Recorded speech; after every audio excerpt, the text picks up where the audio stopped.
It is time to get out of pocket. I'm your host, Michael Davis.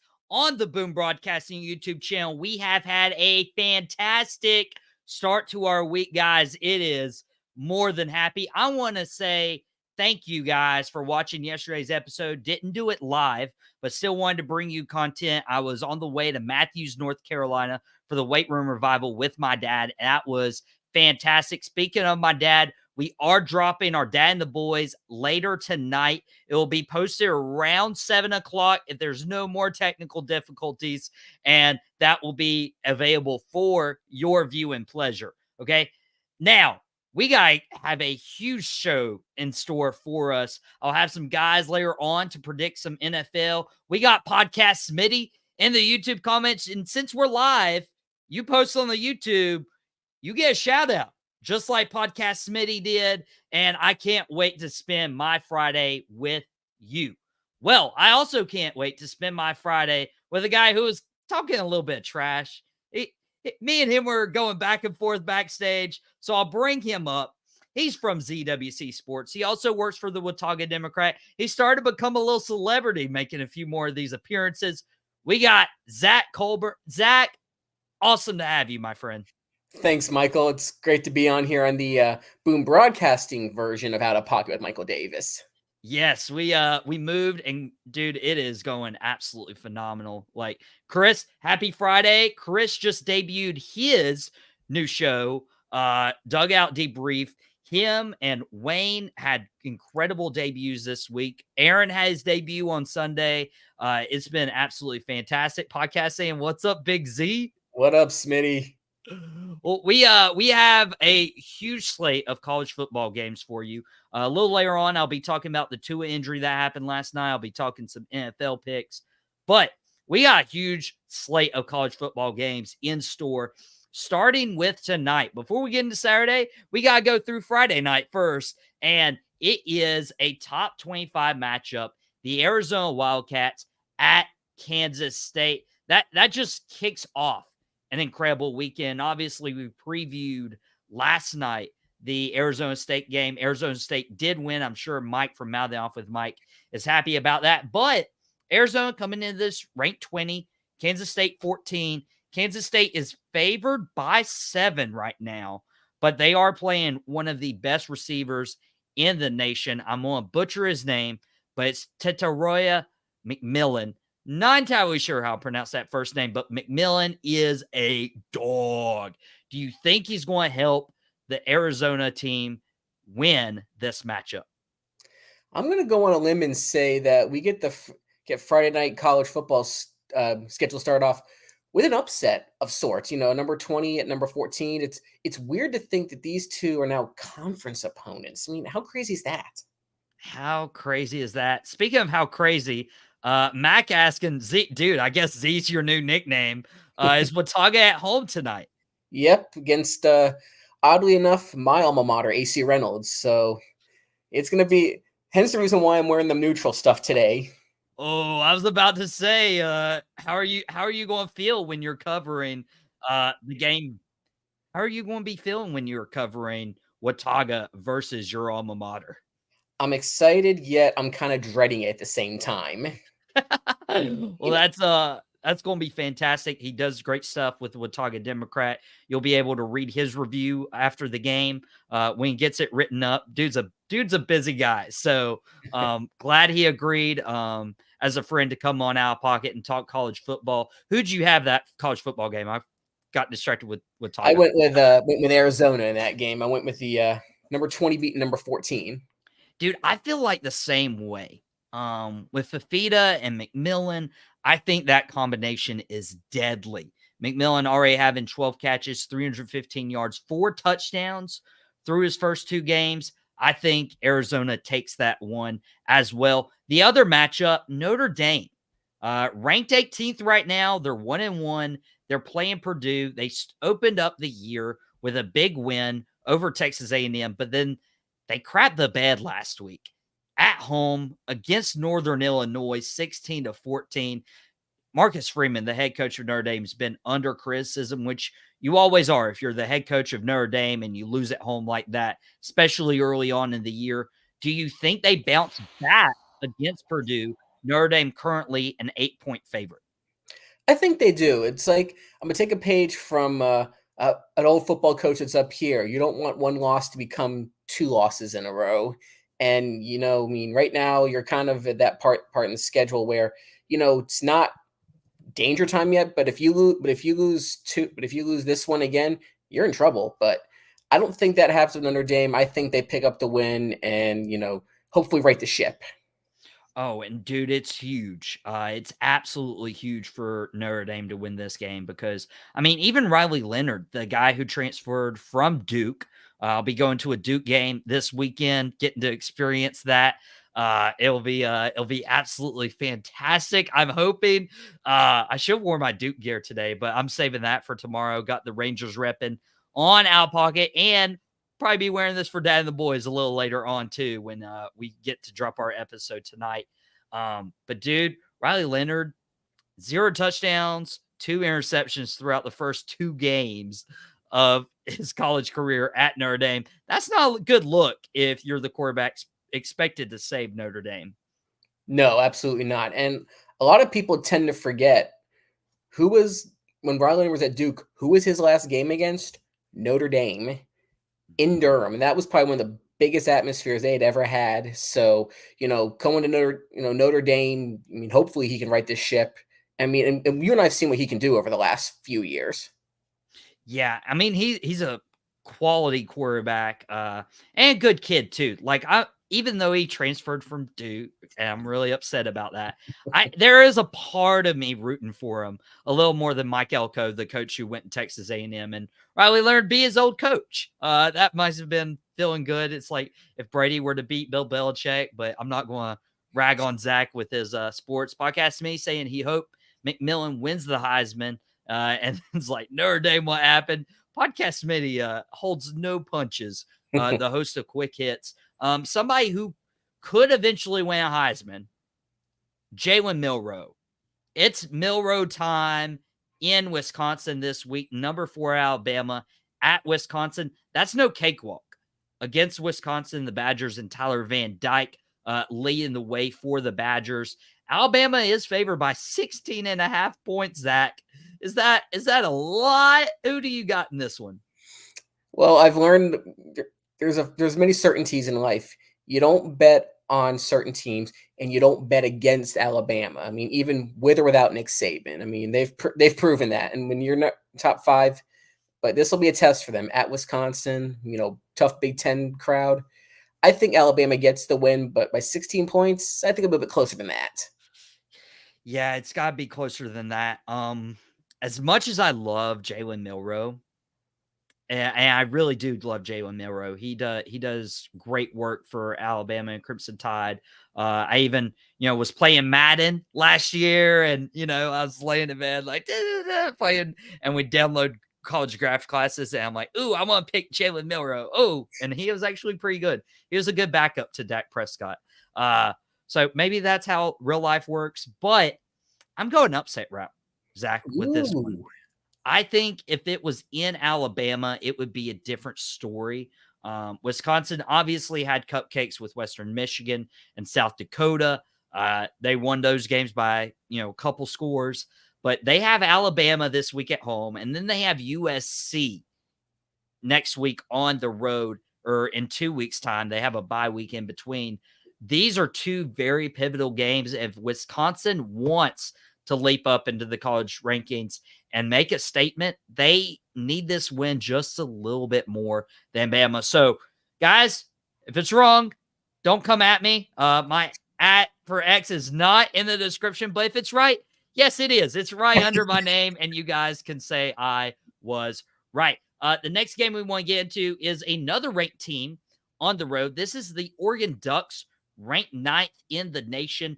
They're at Oregon State. It's an interstate rivalry, and you have Oregon favored by 16 points. Also, mouthing off with Mike, does the nightcap.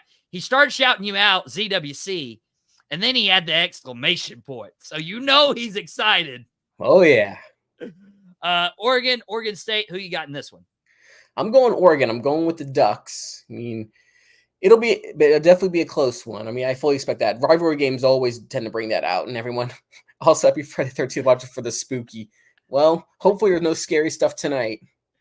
Well, But yeah, wow, I'm taking Oregon in that one. Like it should be a pretty dude, it should be pretty easy. Dylan Gabriel obviously trying to go for the Heisman right now. 623 yards, 4 touchdowns over the course of the first 2 days. And by the way, guys, this is a little out of pocket treat since you're joining us live.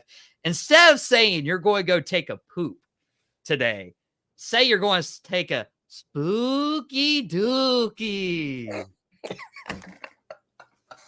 Only on Out of Pocket. Chris saying, wild seeing these rivalries this early because of realignment. Yeah, exactly. I wish these would happen later in the season, Zach. This is more of a Pac-12 after dark kind of game that you'd see instead of, non-conference. Yeah. And another weird one we're getting is LSU ranked 16th at South Carolina. We're going on about the spookies dookies right now. You had a scary poop. Well, I won't share that on air. If you wow, boo tomato. Hey, guy from Quick Hits, appreciate my comedy. It's not as good as yours, but it got Zach to laugh. So wherever that means the bar's set. Exactly, the bar's set pretty low on that. Now that I'm Mike TMI, yeah, I can't share that on air. Come on, man. What I can share is South Carolina hosting LSU, LSU 16th ranked team in the country. And honestly, the team that is taking dookies all over the field, it seems, is South Carolina this year. They're 2-0. They beat Old Dominion. They beat Kentucky, but this is their real matchup. And I'll be honest, Zach, they haven't looked that great to start the season against Cupcakes. How are they going to do against LSU? Well, it's like you said, they've played 2 games, but they haven't really looked that good. I mean, they beat Kentucky last week, but did not look good doing it. And Kentucky is not the same team that they've been the last 3 or 4 years. But long story short, I'm going with LSU to go into Williams-Brice and pick up the win. Dude, I agree. As much as South Carolina fans are going to come at me, especially if the Gamecocks pull this out, I don't see it this year. Like they have a lot of talent. Rocket Sanders. They have the quarterback there. They have a lot of talent in South Carolina, whether it's Rocket Sanders or the quarterback Lenore Sellers, Nick Harbor, even the big sophomore wide receiver. There's a lot of talent. I just don't see it entirely. I know we got Hugh for the next couple minutes. Top 25 matchup, Boston College 24 at 6 Mizzou. I got Mizzou in this one. Are you taking the Golden Eagles or no? Ooh, that is a good one. I'm torn. I mean, you got Boston College. They had that big win against Florida State earlier in the year, but you got a number 6 Missouri team. Ooh.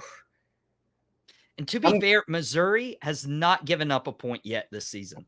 Granted, it was against Murray State and Buffalo, to be fair, but they are outscoring their opposition 89-0. Like, just perfect, flawless football.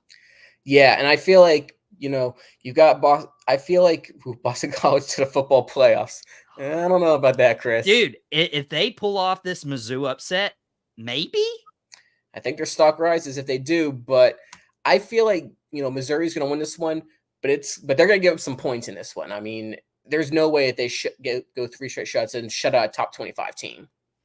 Yeah, it's going to be nasty. And there's some local games we'll hit real quick. Number 5, Ole Miss at Wake Forest this weekend. That's going to be crazy in Winston-Salem if Wake Forest pulls it out. Yeah, and here's a stat that I saw earlier. For Wake Forest, the last time that they beat a top 10 ranked team, 1946. I just saw that on take that for what it is. It's from Barstool Deeks puts it down, and I was like, seriously, it's been that long? And I'm just like, whoa. But So you think that stat still remains the same after this weekend? Yeah, I think a cakewalk schedule and a weak ACC. Yeah, I think so. You got Ole Miss team. Plus, Ole Miss likes to put up a lot of points. You know how that offense is that Lane Kiffin runs. Yeah. I got Ole Miss. Sorry, Wake fans. Yeah, me too, guys. But App State, ECU, my alma mater. Pick wisely. well, as they say, good things come in threes, and I'm going to go with App State on this one. Even though me being a Western Carolina grad, I'm supposed to pick with my purple and gold, but there's no way that App State definitely has something to prove this week after getting shellacked by Clemson last Saturday. Dude, I saw that coming, but I didn't see 35-0 at the end of the first quarter coming. 2 Pointers podcast, Trevor Everett saying, ready for a stat to blow your mind. Wake's all-time win percentage against current ACC teams is .321, but their win percentage against SEC teams currently .361. So better against SEC teams than ACC. Crazy to think that. Of course, we're looking at win percentage, not batting average. I mean, if it was batting average, it'd be a lot better. For real. And then I'm not going to have you pick the UConn or Duke game while I have my headphones in. So if you want to go ahead and say it so you don't ruin my weekend, you're good to go ahead. Okay. Well, I'm going to go with the Duke Blue Devils. I mean, I learned, if this was basketball, it'd be a little different story, but football, you got Duke, FBS team looking to start 3-0 against an FCS team, UConn. They should win this game, and I think they do. Okay, I'm a little evolved with lip reading. So I saw Duke Blue Devils. I was like, oh, really? Let's go, Zach. That was a great way to end your evening on Out of Pocket. The evening doesn't stop for you. You're going to cover high school football. So where can people find you and your work if they want to know how the Watauga team does? Yeah, you can find my work on Instagram, Facebook, Twitter, at ZWC Sports. That's where I post most of my stuff. And for local content, look at the Watauga Democrat. My work can also be found in various others. Adams Publishing Group. I mean, Elkin Tribune, Yak and Ripple. You never know where I'm going to pop up. Say his name. He might appear. I don't know if I'd say I believe in ZWC Sports, but we'll go with it. We'll go with it. I believe in ZWC Sports, man. It's great having you. It's awesome. I'll let you go. Thanks for staying a couple minutes over to talk college football, but be safe tonight and enjoy some Friday Night Lights. Will do, Michael. Thanks for having me, man. Of course. Zach, appreciate you on. The show doesn't stop there. We have a huge show. We're going to do our NFL predictions here very soon. We're going to have the commish, no longer the model. We have the commish from Sideline Savants joining us a little later on. We also have Aaron Schneider, the Gridiron address. He's going to be in giving some NFL predictions. But I did want to touch on something that happened last night. And I'll be honest, I was on the road for most of it, about 4.5 hours, give or take, on the road last night. And I'm looking at my phone, and the group chat is blowing up. And it's saying Tua's down again. Tua's down again. And then I saw the video. Now, if you didn't see the video, I would recommend not watching it if you have a weak stomach or an empathetic heart, because Tua Tagovailoa had some brutal concussions. I believe 3 in one season a couple years ago, back in 2022. And it caused him to miss time. It was Mike McDaniel's first year coaching. But for that second year with Mike McDaniel last year, he'd led the league in passing yards. He looked healthy, and it was going to be awesome. And then last night happens. It was awful. I had Jason on. Jason made a guest appearance on Sideline Savants this past week. He and I both thought the Miami Dolphins would be victorious over the Buffalo Bills, and that wasn't the case. The game was already down 3 scores, and Tua comes in, and he tucks, he runs, gets the first down, but he collides with, ironically, Damar Hamlin. Ironically, it was Damar Hamlin that Tua Tagovailoa collided with, and all of a sudden, we had a flashback to 2 years ago. Tua's hand cramping up on the ground. At least he's moving. He has some body movement, but it was a scary visual to watch on Thursday Night Football. And on top of that, with the weird thing about Damar Hamlin, Tua's big concussion happened on a Thursday Night Football game. Remember?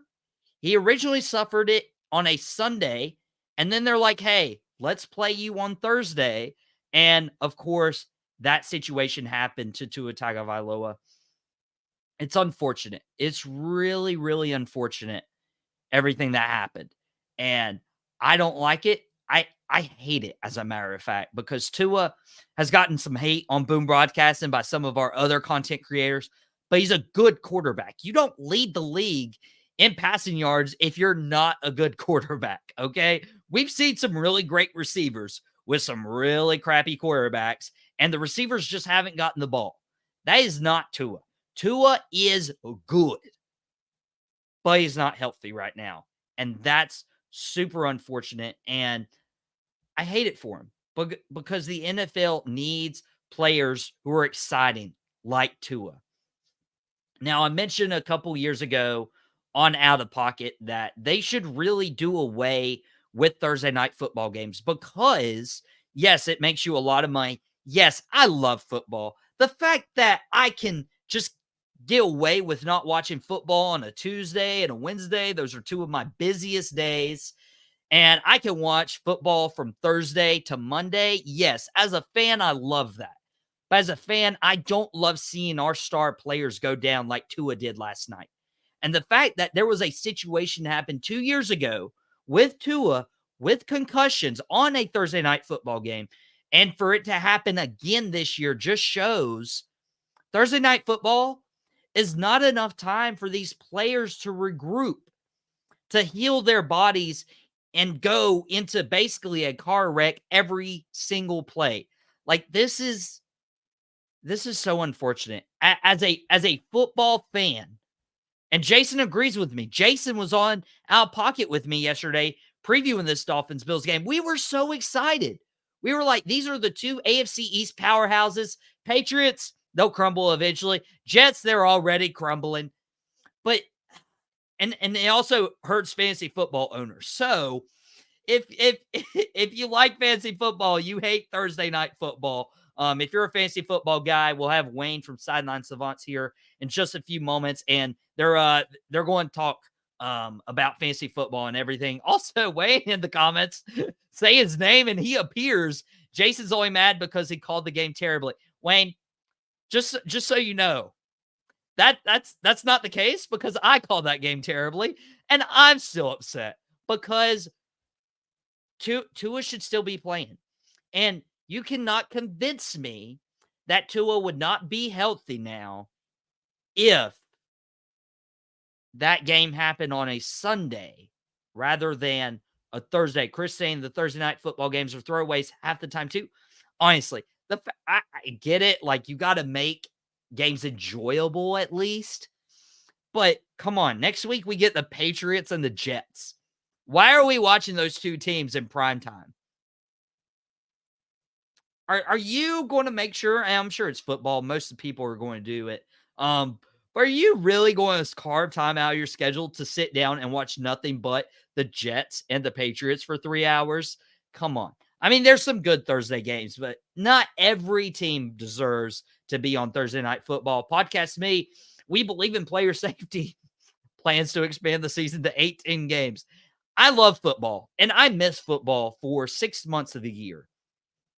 But I'm even okay with 18 games. If two things. One, we get rid of Thursday night football, give players an entire week to heal up their bodies. Even Monday night football is okay. Monday night football is fine. That still gives you 6 days. But having Monday, Tuesday, Wednesday to heal up, prepare, and game plan, like, there's really no day off. And we all in the workforce know a day off is very critical to the spiritual well-being, the emotional, mental, physical well-being of us in the workforce who just work a normal job. Like, we need off days. NFL players putting their bodies through that need off days too. Chris saying Thursday night game ever, Patriots versus Giants. Hey, I mean, that's at least Patriots Jets this next week. Division rival isn't going to be Patriots Giants. That's true. The most Thursday night football game ever. Yeah. Tua's a concussion maggot, not just Thursday night, separate issue.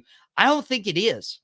I mean, his back-to-back concussions happened when he played on Sunday. He was cleared and then went back on Thursday and had a really bad time. He does lead with his head on the play. I'm not disregarding that at all, Jason. Not the best technique, but also could have been avoided. And Jason responded to Wayne in the comments. I'm sure they'll be bouncing back and forth here soon.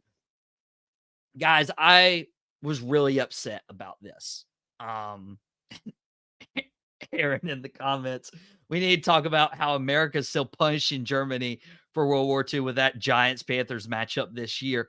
Yeah, let's figure that one out. That's a weird game to give. But I mean, I guess to be fair, you don't see a lot of teams not sell out their stadium. But for the Panthers and Giants this year in November, we're a couple months away from that. So it's like, hey, we don't have the confidence or the faith in the Panthers or the Giants, filling up their stadium. So let's just go ahead and send them Germany. German fans will watch anything. I mean, that's why we get WWE pay-per-views internationally now. We get to fill those stadiums up. And this should have been negotiated with the 18-game schedule, less preseason, no Thursday night games. I still think preseason can be valuable. I will always advocate for players who are literally fighting for their jobs. That's what they're doing. They're fighting for their jobs. And preseason, yeah, I mean, it's almost been negated to where starters don't even play because it's went from 4 games to 3. If you shorten it to 2, is that enough to evaluate talent in terms of, hey, we're having to cut our roster down from 90 to 53? Maybe you work with that and allow more players on a roster, but then how do you negotiate the salary cap? And see, this is why the entire NFL, like every time somebody pitches something, you're like, okay, well, let's look at the full picture. And the full picture is 18-game schedule. Sure, but we don't need Thursday night football games because situations like last night happened. I said this 2 years ago on this show, on Out of Pocket, and 2 years later, I'm having to say the exact same thing when it comes to the Dolphins and Tua. And before we get Wayne and Aaron here on Out of Pocket, I brought something up yesterday on Out of Pocket, Jordan Love. And this was the graphic that displayed at the bottom. Could or should Jordan Love play? And I think with Tua and what we've seen from him, you do not put Jordan Love out there if he is not 100%. So I'm sorry for this non-conference game. That isn't going to hurt you at all in terms of wild card seeding. If you don't win the division, I would not throw Jordan Love out there. But who I will throw into the stream, we're going to pull them from backstage, maybe a minute early, but we got a lot of football to talk about. Now, I have to bring in the guy from Sideline Savants, and I got to bring in the guy to defend his crown. Yeah, he beat me in the predictions contest last week. It wasn't really close between me or him. It came down to that Rams-Lions game between Wayne, the host of Sideline Savants, and Chris, the new host of Dugout Debrief. And so I'm bringing in the commish and the winner of week 1. Wayne, how are you doing, my friend? I'm good, brother. How are you? I want to do better than last week. I want to do better. Jason's already in the comments. This is why you use the XFL as a minor league tryout for new guys. I mean, UFL wouldn't be mad at it. You follow a lot of the UFL as well. And Jason dropping 100. Hopefully that was for me and not for your introduction, but I did your introduction, so I'll take some credit for that. What's up, boss? And we got, guys, first of all, Boom Broadcasting had an incredible week, and it had nothing to do with me, which is awesome. I absolutely love that. Wayne's show debuted. Somehow, some way, biggest debut we've ever had, crossed over 100 views the last time I checked. That's insane. Chris debuted. Now his is the second most watched debut. He dropped his episode 24 hours after Wayne, so he's a little behind the eight ball just because of time and whatever. But he drops his episodes on Thursdays, and then Boom Broadcasting did its first ever and announced its first ever show that airs live on Sundays. And this guy has taken it under his wing. I was a guest on his first episode. Me and Shan was, the two guys he was on for his Out of Pocket debut. So it was an honor for me to be on the debut of the Gridiron Address. He didn't have to do that, but I consider him a good friend. I'm glad we hung out right before he left the area. I'm super excited for him, the host of the Gridiron Address, which is a live show recapping the afternoon games on Sundays and previewing the primetime game on Sunday night. So he'll get to break all that down, but we're going to just go ahead and preview this Sunday's action with Aaron Schneider. Aaron, it's awesome to have you in today. I'm very happy to be here, Michael. Dude, I'm glad. And Chris, college football is basically a minor league system for the NFL at this point. I mean, that's fairly true right there.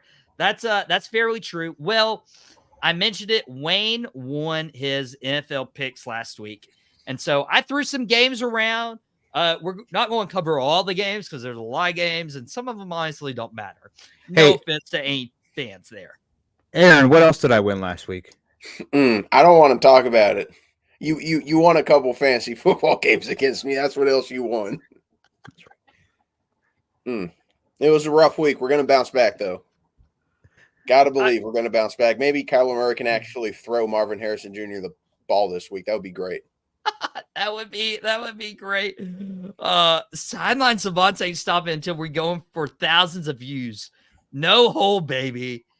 If y'all get 1,000 views, if y'all are the first video on Boom to get 1,000 views, I might give you something.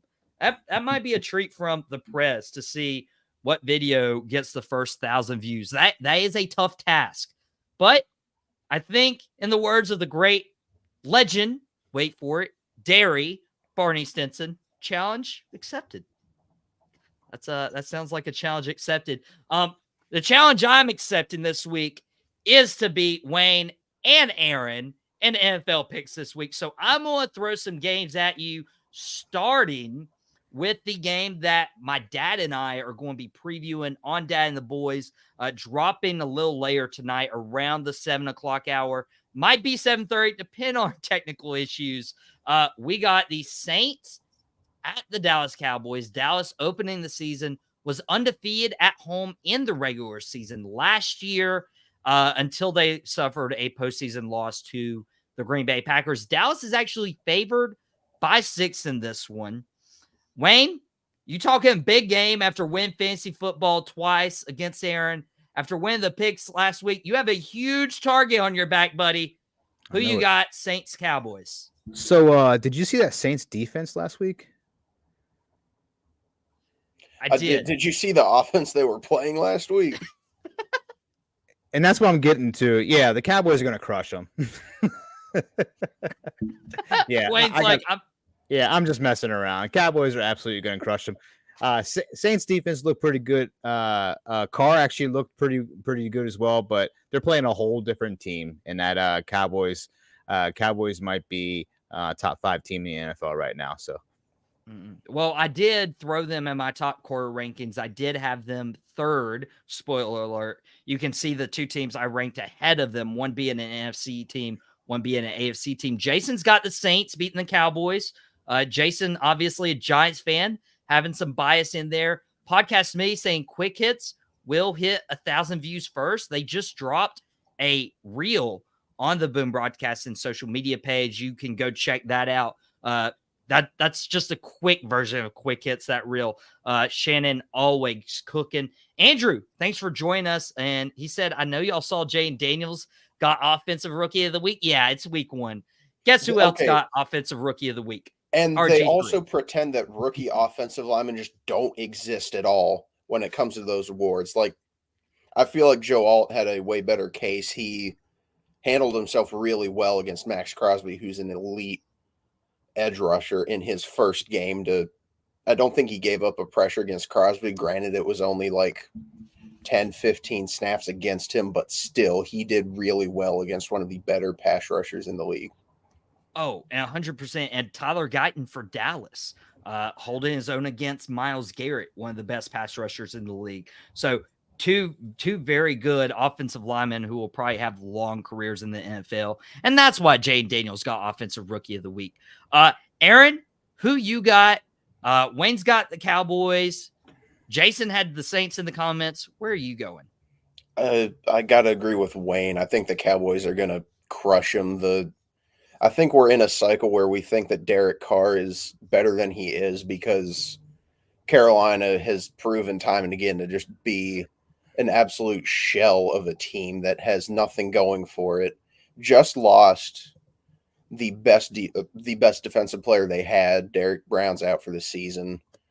So, I mean, yeah, no shot. Cowboys by 21. Cowboys by 21. Now, I will give a prediction on Dad and the Boys, but right now, as of this moment, I am leaning Dallas. It worked for me last week when I picked them against the Browns, even though I had reservations.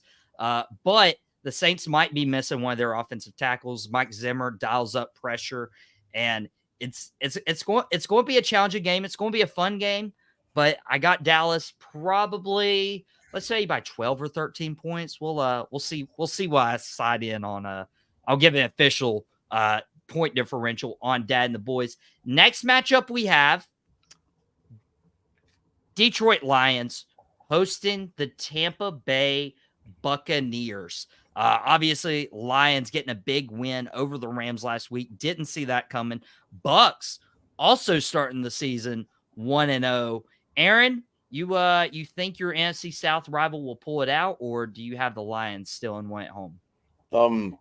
I think I got the Bucks. I'm picking them to upset the Lions. That was actually my upset of the week over on my Football and More account that I run with Chris, host of Dugout Debrief. So go check that out for a full set of predictions from me. But yeah, I think Baker's got a lot to prove still. I think he will always have something to prove, and so he's going to bring it, and I'm leaning Bucks. He's going to build off of his great week 1 performance, and I think Tampa will win a close one. All right. He's got Tampa Bay in that first one. And just so you guys know, Detroit is favored in this game by 7.5. Wayne, Aaron might be a little out of pocket for that one. Well, I'm gonna join Aaron in being out of pocket. I'm also picking the Bucks. See, there's a lot of conversation right now. The Bucks are actually heading into this game with 6 starters out. However, the Detroit Lions have a rookie quarterback that gave up 10. He was thrown to 10 times, gave up 8 catches last week, and 2 pass interference calls. On the opposite side of that ball, who they're going to have to defend is Mike Evans and Chris Godwin. Two of the best duo wide receivers in the league right now. Mike Evans is obviously a first ballot Hall of Fame wide receiver. I just see the offensive edge going towards a Baker Mayfield that has something to prove, and Mike Evans and Chris Godwin just doing what they did in week one. And Wayne, I just want to say you might be the biggest turncoat. You might be the biggest heel in history. You have the Lions help you beat Chris, who's in the comments right now. You have the Lions helping you win last week, and you're like, you know what? I'm going to pick the Bucks. Why not? Potential game of the week, Chris. I do agree. That's why we're talking about it. Jason thinks it's the Lions, but close. Thinking no Jameson. Laporta goes nuts. Lions better run game. 2-head monster. Baker's legit, but falls short. Baker always falls short, but that wasn't a short joke. Actually, it was. Hey, I feel your pain, buddy. What I won't feel is your pain of losing because I picked against the Lions last week. I'm not going to do that. And in Wayne's words from last week, Dan Campbell's ready. He's fun. I'm not picking against Dan Campbell, even though Wayne, totally goes back on those words. But let me finally get a win over my other panelists and let me get the Detroit Lions winning. Wow, Aaron did not take that too well. Aaron did not take that too well. Well, Wayne, let's ask you about the Indianapolis Colts and the Green Bay Packers. Sorry, Aaron, didn't mean it, buddy. Didn't mean it. Let me ask you about the Colts and the Packers. Colts favored by 3 on the road at Lambeau. Jordan Love, as we mentioned, still questionable. I don't think he should play. But who do you have in this one with the uncertainty of who's starting at quarterback, Jordan Love or Malik Willis? I can't imagine Jordan Love going out there and playing. And if they do that, that's got to be one of the worst decisions we've seen in the beginning of NFL season that in a long time. So I'm taking the Colts with this one. Anthony Richardson looks like a bona fide star.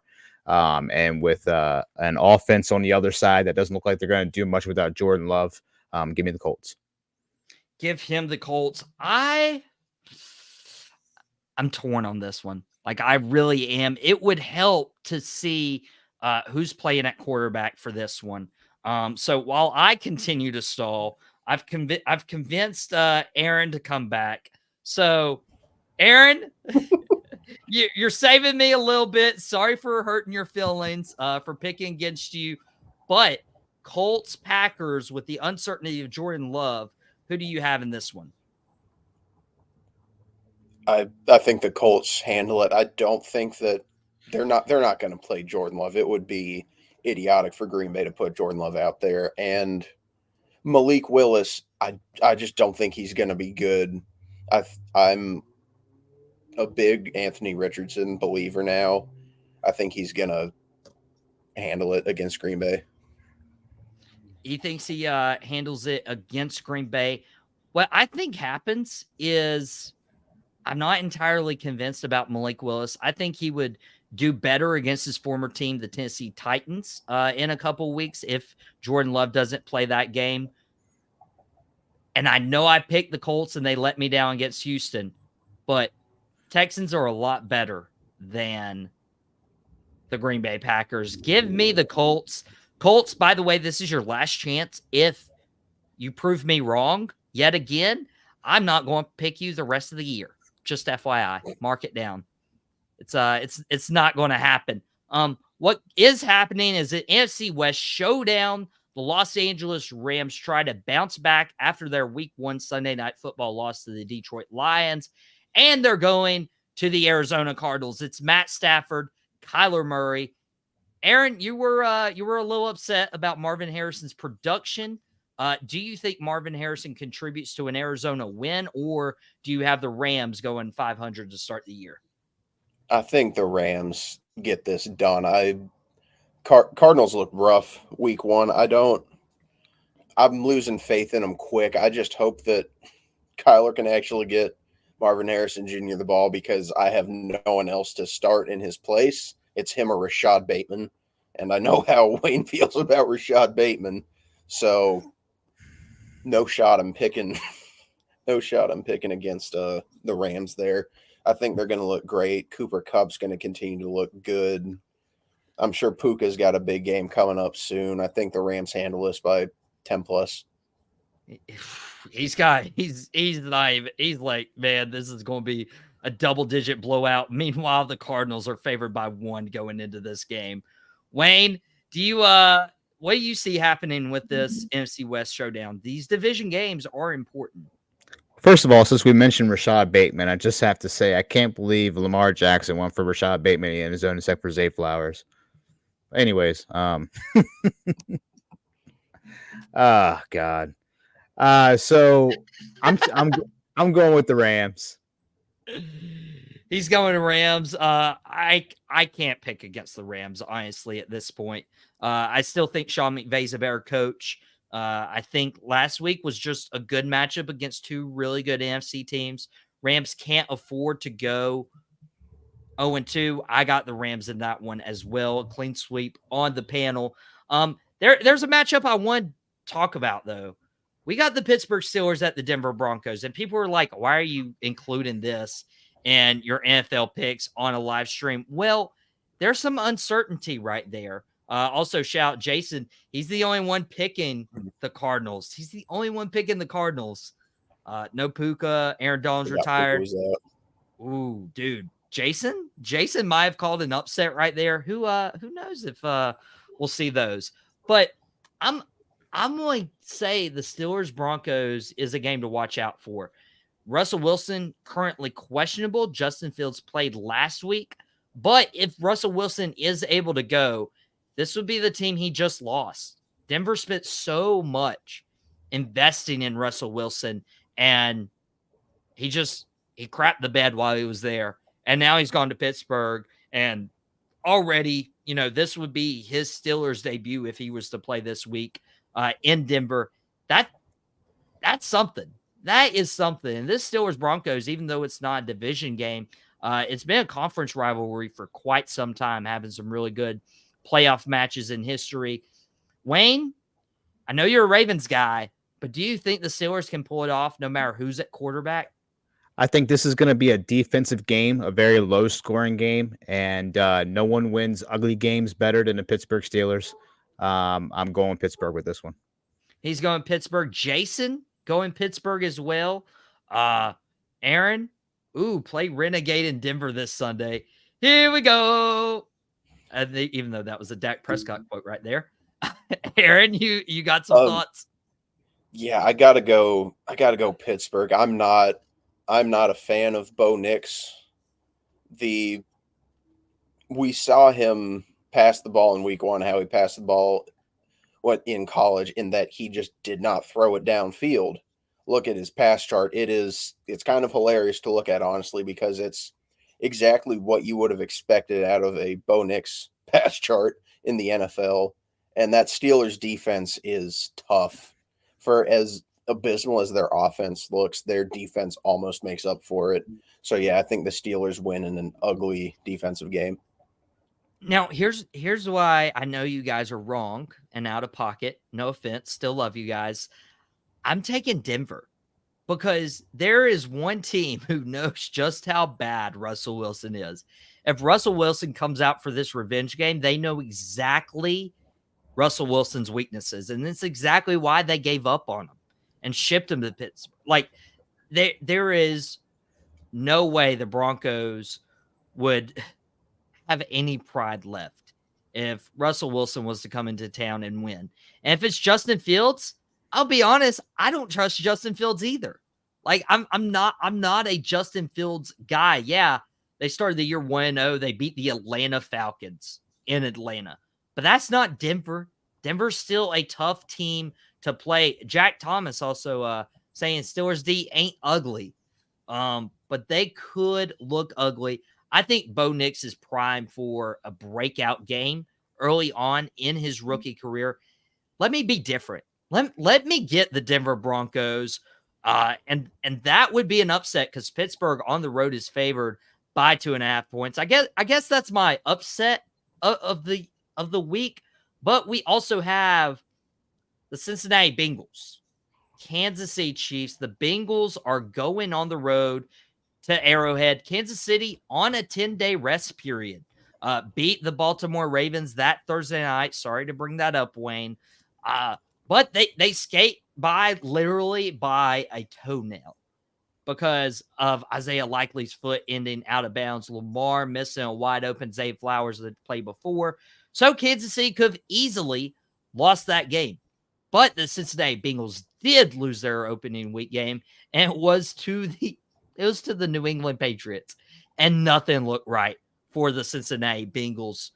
Aaron, how do you see this game going between the Bengals and the Chiefs? Because the Bengals could easily start the year 0-2. I'm sorry, can you repeat that? I didn't catch you. We got Bengals, Chiefs. Aaron just had a Wayne moment from last week. So maybe this is weird. Maybe I should be like, hey, I didn't catch that. Can you repeat the question? And then maybe I can win the predict. I see what's happening. There's some weird mojo juju happening right now. Aaron, we got the Cincinnati Bengals on the road, Kansas City Chiefs. Who do you got in this one? You know, even though Joe Burrow's 3-1 against Patrick Mahomes, after the Bengals week 1 performance, I don't feel good about picking Cincinnati. They looked atrocious against what I thought would be one of the worst teams in the NFL, the New England Patriots. So I'm going Kansas City. I think maybe Burrow can keep it close, but I really think that the Chiefs will be in full control of this game. He thinks the Chiefs win it. Wayne, I know, this probably isn't your favorite matchup in the world, having the Chiefs and having the Bengals. Lesser of two evils for you. Who do you have? I think this is going to be an absolute massacre. The Chiefs are going to destroy the Bengals. I wouldn't be surprised if I see the Chiefs score up to 50 points. It is going to be a bloodbath. I feel bad for Cincinnati fans.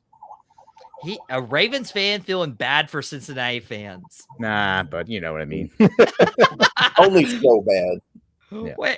Wayne's like, actually, on second thought, I don't. Shannon saying Joe will be 0-2. So what do you want to talk about? He's chilling his ear, Cody Rhodes. But just like Cody Rhodes should have lost and went 0-2 against Roman at this past year's WrestleMania, Joe Burrow will go 0-2 to start the year playing the Kansas City Chiefs. I don't want to be different with this one. I want to bet on the team that I think is the best in the NFL. It's not even close. They're going for a three-peat. They're super motivated. They have speed. And I mean speed. You got Xavier Worthy. You got Rashee Rice. You got Travis Kelce to drop the ball off to, even Isaiah Pacheco. You have the best quarterback in the world, and the Chiefs are at home. If it was in Cincinnati, I might go a different route with this. But Kansas City wins, starts the season 2-0. And guys, we have one more. We have one more game to predict. Okay? We generally will predict 7 games for the NFL slate, and we'll post a graphic on Out Pocket social media so you guys can predict along with us, just like you've been in the comments all episode long. We appreciate you guys for supporting Out Pocket and supporting Boom Broadcasting. But we have the Sunday night football game, and this might be the game it comes down to, just like it did last week when the Rams and Lions played. It was between Chris and Wayne in the predictions. But we got Caleb Williams and the Chicago Bears walking in to Houston to play C.J. Stroud and the Houston Texans, 1-0 teams. Aaron, you've been big on C.J. Stroud, but it is Caleb Williams coming into town. How do you think this one plays out?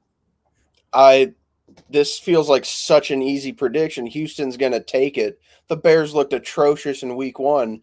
They only won because Will Levis has no IQ. I don't know what happened on that pick 6 to lose them the game, but Tennessee looked terrible. The Bears won because of special teams and defense, not because Caleb Williams did great. Caleb Williams did not look very good in week 1, so Houston handles it easily. Well, Aaron's a big Stroud guy. He wishes he was drafted by the Panthers. Shout out Rick 8-Bit. Join us saying Bears got lucky last week. We got some sirens going on, too. Yeah. I have no idea what's going on, but it can't be good. Well, I mean, they're rushing to a bad prediction from one of you. Wayne, is that your bad prediction on air? Bears, Texans, who you got? Yeah, last week Will Levis had one too many dollops of mayo in his coffee. There's no way the Bears are pulling this win off against the Texans. Texans all the way. He's got the Texans. Jason said call 911. The Bears are going down. Also said Houston is legit. CJ totally outplays Baby Bear. Jason, you need to, and Chris even Bears being the most overhyped team this year. Guys, the Chicago Bears have Caleb Williams. They were not the worst team in the NFL, and they got the number 1 overall pick. They basically swapped ones for ones. They were like 7-10 last year. They also have Keenan Allen. They have Rome Odunze. Okay, we didn't see rookie receivers really pop off week 1. I think it's a different story for Marvin Harrison with the Cardinals. I think it's a different story for Odunze with the Chicago Bears. Yeah, thanks for clarifying, Baby Bear Caleb. We got what you're saying, Jason. He did see a Tecmo simulation of the Bears beating the Texans, and so I'm going the Tecmo route. I believe the Chicago Bears beat the Houston Texans this weekend. If I truly believe that the Chicago Bears win the NFC North, which I truly do, they have to show up and they have to show out. They need to win as many games as possible, and beating CJ Stroud and this, really, really impressive Houston Texans team that adds Stephon Diggs, that add Joe Mixon. They need a huge win. Jason saying wide receivers hurt for Bears. It's not going to make a difference. It's not going to make a difference. Jack's saying Williams has to learn the NFL game. He's going to learn it this Sunday night when it's first prime time game. Real quick. When are you going to learn to stop picking against CJ Stroud? You said Bryce Young was better than him. You picked the Colts against the Texans. Now you're picking a worse team in the Bears against the Texans. At some point, you have to stop and realize that you should not be picking against CJ Stroud so often. Michael's going to be posting like Seth Rollins after this week. I hate football. That was a nice double shot pun right there, Wayne. Jason predicting Diggs and Collins have 100-yard games. Well, let me go ahead and say Caleb Williams has a 300-yard game and wins. I'm doubling down. I'm doubling down. This is absurd. I'm coming back for the throne. That's not how you do it. No. You do it by picking good teams, not the Bears, and Caleb Williams should have a 300-yard game. Guys, Aaron, people were saying the same thing about Houston last year. You shouldn't be picking them. Mike, this is worse than Jason's take last night. Jason probably didn't appreciate that in the comments.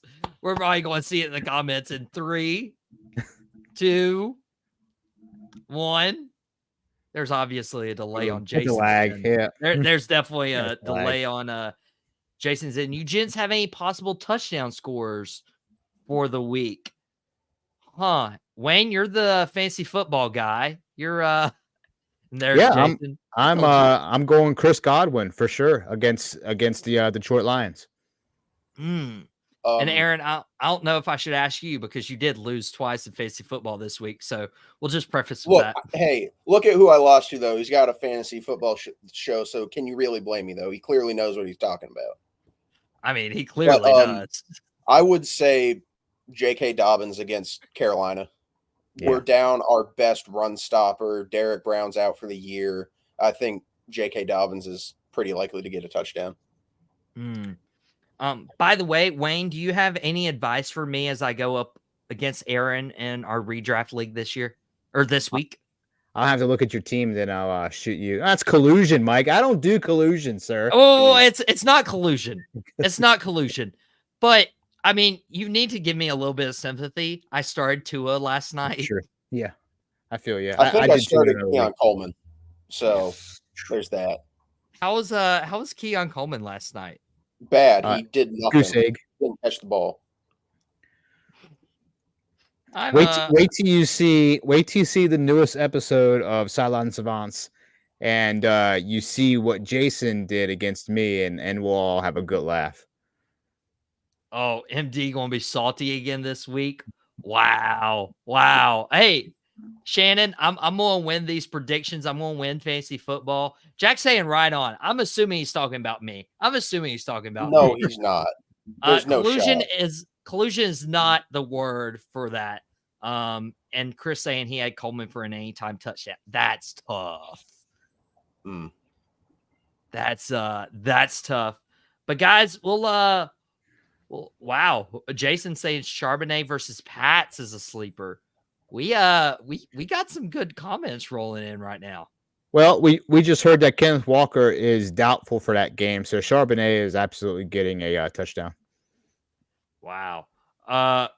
Bazin saying you taking the Bears over the Texans, you deserve to start 2-0. Okay, real quick, before you buy anything, before you put any stock into what he said, I know who that is. He doesn't watch football. He knows, shockingly, someone knows less about what they're talking about than you do, Michael. And whoa, right there. So take what he says with a grain of salt. Wow. You being out of pocket right now. Baston, you can comment anytime. Jason saying you going 0-2, Wayne, against himself. You guys are competing in a fantasy football league. Yes, sir. Yep, we sure are.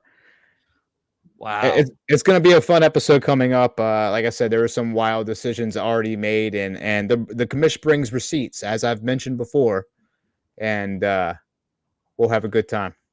Well, you'll have a good time. It was a great time being on the Gridiron Address this past Sunday. That was absolutely awesome. Me, Aaron, Shannon. Aaron, who are you going to have on this upcoming weekend? So for week 2, it will be the 2 people that debuted their shows on Boom Broadcasting this week. The commish Wayne Thomas will be on, as well as my good friend Chris DeLuca, host of Dugout Debrief, will be on as well. Dude, that's gonna be awesome. That's they did absolutely fantastic. It's the 3 guys who debuted this week, their own shows. You with the Gridiron Address, Wayne with Sideline Savants, and Chris with Dugout Debrief. Guys, I'm blown away. I know I've texted you this, but literally, you guys helped breathe a new life into week 11 of Boom Broadcasting, and couldn't thank you guys enough publicly. And Wayne, I know you dropped some week 2 sits and starts. You don't want to give it too much away, but that still is available on demand through our YouTube channel, right? Yeah, absolutely. We're going to be back with a new episode Wednesday at 12. Jason will return as my co-host.